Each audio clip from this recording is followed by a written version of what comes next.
Kasunod ng pagtaas ng Alert Level 3 dahil sa pagbubuga ng abo ng Bulkang Mayon, agarang bumuo ng Deployable Response Group ang Philippine Coast Guard Station Albay. Ito'y para matiyak ang kahandaan ng hanay sa maaaring maging epekto ng kasalukuyang Alert Level 3 ng bulkan. Nakahanda ang DRG para rumisponde at tumugon sa anumang insidente ng sakuna o paglikas malapit sa paligid ng bulkan, partikular na sa mga tabing dagat na apektado ng pagbubuga ng bulkan. Nakataas na rin sa full alert ang lahat ng hanay ng Philippine Coast Guard kasabay ng pagtaas sa Alert Level 3 ng Bulkang Mayon. Itinaas na rin ng Coast Guard District Bicol ang heightened disaster preparedness measures lalo na sa mga baybayin at mga komunidad sa isla na posibleng maapektuhan ng pag-aalboroto ng bulkan. Samantala, nakastandby na rin ang DRGs ng naturang hanay para sa agarang evacuation operations at response efforts.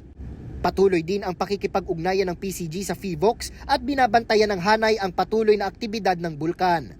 Samantala, mariing paalala ng Philippine Coast Guard sa mga residente na gumamit ng face mask, maghanda ng go bag na may lamang pagkain, tubig, gamot, flashlight at iba pang personal kagamitan, alamin ang mga danger zone at alamin din ang mga daanan patungo sa evacuation area at higit sa lahat, makinig sa balita mula sa mga otoridad at maging mapagmatsyag. Nauuna sa balitang totoo at laging bago. Jap Regala, Alauna sa Balita, Congress TV.